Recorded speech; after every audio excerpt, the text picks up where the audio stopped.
ہمارے ذرائع یہ بتاتے ہیں کہ مریم نواز صاحبہ تو جب یہ ٹی ایل پی والا دھرنا فیض آباد دھرنا آپ کو یاد ہوگا جو ہوا تھا جب نواز شریف صاحب جو ہیں ان کی گورنمنٹ تھی اور وہ سارا جب معاملہ ہوا تھا پھر شاہد خاقان صاحب بھی جب پی ایم بنے تھے 2017 کے بعد 2017 میں ہی نواز شریف صاحب کی نااہلی کے بعد اس کے بعد جب شاہد خاقان صاحب آئے تھے تو اس وقت بھی یہ دھرنا اور یہ ساری چیزیں جاری رہی تھیں. ہمارے ذرائع یہ بتاتے ہیں کہ جو مریم نواز صاحبہ ہیں وہ تب سے اس بات کی خواہش رکھتی تھیں کہ ٹی ایل پی جو ہے اس کے اوپر کوئی پابندی لگے اور یہ جماعت جو ہے یہ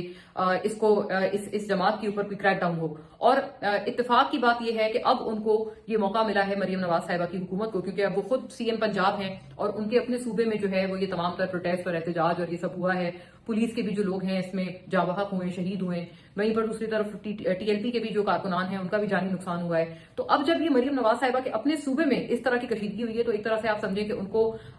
یہ موقع ملا ہے کہ وہ یہ کام کر پائیں. اور میرے اپنے ذرائع یہ بتاتے ہیں کہ ان کی یہ خواہش 2017 سے تھی کہ جب ان کو بہت اس بات پہ غم و غصہ تھا کہ تب کی اسٹیبلشمنٹ نے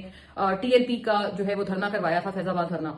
اچھا، ایک بڑی اہم بات یہ بھی ہے کہ یہ ایک اس وجہ سے بھی یہ چیز ہو پائی ہے کیونکہ اسٹیبلشمنٹ اور جو سیاسی حکومت ہے وہ اب ایک پیج پر آپریٹ کرتے ہیں. اس وقت جو ہے وہ مختلف ایک یہ بھی بات تھی کہ آپ کو یاد ہوگا کہ اسٹیبلشمنٹ کے کئی جو سرونگ جنرلز تھے وہ باقاعدہ ٹی ایل پی کے کارکنان کو جب فیض آباد دھرنا ختم ہوا، معاہدہ ہوا ان سے، تو باقاعدہ ان کو